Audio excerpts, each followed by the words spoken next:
To put this at the beginning of the video that I just made. Wanting to thank the guy that sent me these. He's the one that spells P-H-U-C-K. Puck-U, yeah, spelled with a P. Anyway, he gave me this. It's a Dale Earnhardt watch, and pocket watch. It's a pocket watch, and it says tribute to a legend. Legend lives on.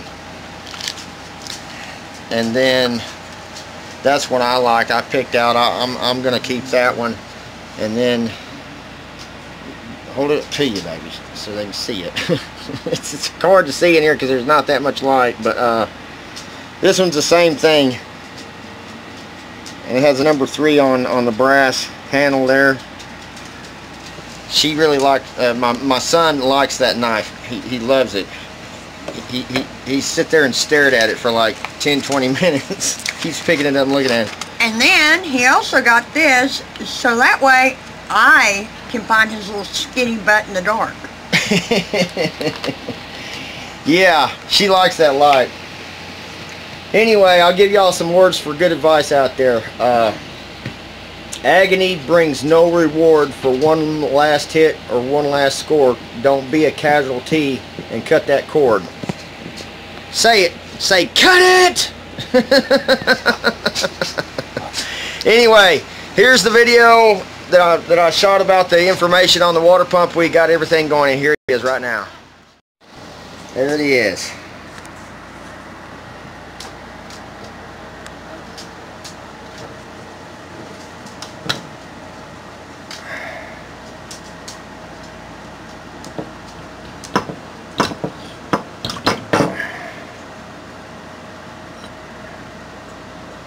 As you can see, there's that longer shaft.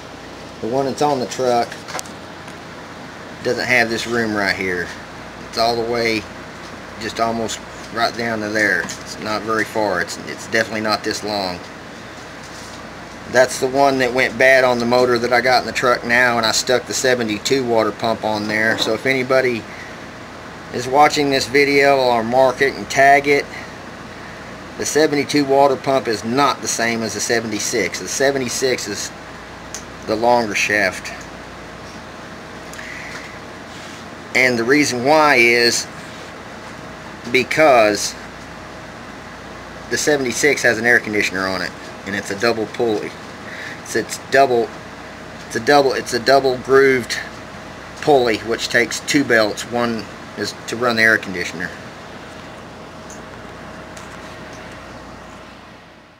Anyway, it took a long way to get this far. Took a lot of brain power, man, and a lot of bugging them people up there at the parts store. I finally just had to go down there in person, man. I tried talking to them on the phone and explaining what I was trying to do, but on the phone wasn't working, so I had to go down there in person, and they told me, well, you're just going to have to tell us the year of the motor, and I'm saying, no, excuse me. Can I just give you the number off the motor? And I said, they said, yeah. I said, well, where's the numbers at? And they couldn't tell me where the numbers were at.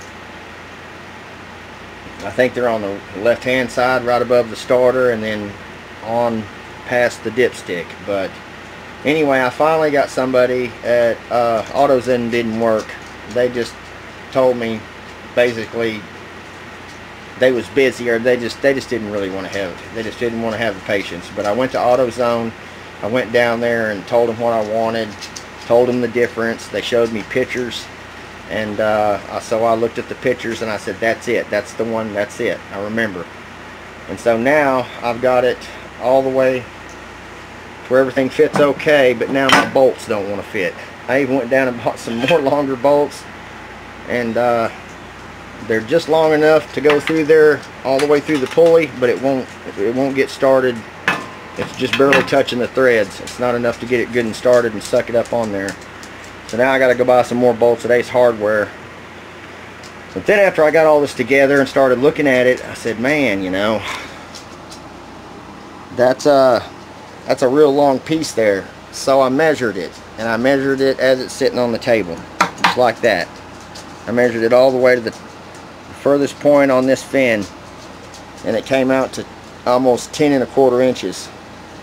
And so I get out there and I go measure from where the water pump bolts to the block, to the radiator that's in there already, and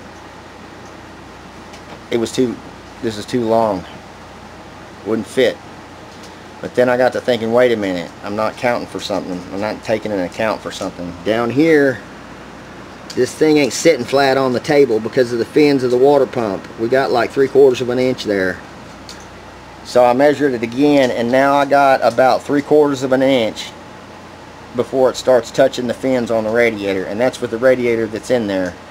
I think this radiator that I got is a little bit thinner, just a little bit, and it's a little bit skinnier, so I do have a little bit of cheating room. I noticed that the radiator was like rocked like this forward a little bit, and so when I go to mount that other radiator in there, and no, I don't have a universal mount kit for a Moe radiator, but I got online and I looked at what they were about, what they look like, and I do believe I can make my own radiator mounts, along with I got an old rubber mat that goes in the bed of a truck, and so I'm going to make me some bushings, or just run me a piece of rubber all the way along the bottom of that frame, make a little some angle iron down there or something, bolt it in, and then put that rubber mat down there and set my radiator down in there. And I got some ideas. I know it's going to work. I know for sure it's going to work because I'm smart enough to know that I'm smart enough to figure that out, how to mount the radiator in there. And no, I ain't going to use tennis shoes and shoestrings. I know that for a fact you can put some old flip-flops down there on the bottom of the radiator and use some zip ties and zip tie it in there, but that was the old me and the way I used to do things just to get by. And this is my baby. I don't want to jerry-rig my baby, you know, and set myself up for disappointment and then slam on the brakes or take off, and then it throws the radiator off, or a zip tie breaks or something, it throws the radiator off into the fan. So no, I'm gonna mount it solid, and I'm gonna do it right. I'm going to use my own ingenuity, but I'm going to do it to where it's not going to move. And I'm not going to have to spend some more brackets, because we went all the way down to the last dollar today. It took us, Greg, thank you for the money that you sent me, because that went for the water pump that I just bought. The water pump cost me about $50, and they had it in stock. I can't wait for 3 or 4 days for it to come in, because I want to get this over and done with, you know what I'm saying? My wife only gets 2 days off, so we got to knock this out, and today and tomorrow is all she has off, I believe, and so we got to get it knocked out tomorrow. I'm going to get out there early and get it started. I have confidence in myself that I can do it from here, but I sure am glad I got it all figured out and all taken care of and everything, and got somebody to have the patience at the parts counter desk at O'Reilly Auto Parts. They had patience with me. I really am going to keep going back there, because AutoZone, they didn't have no patience with me. They lost a customer. I've always went to AutoZone, and now I'm going to go to O'Reilly's from now on, because the young lady that went there, the young man that was there at O'Reilly's went through every year with me on the computer until we found the one that had a longer pump shaft on it.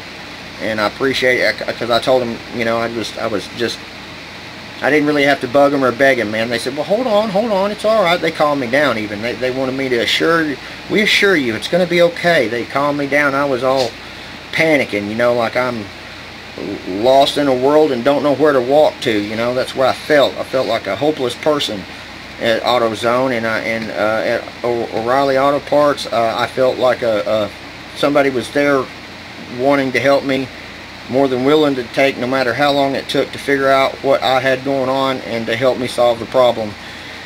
Anyway, that's a sneak preview for the day, man, and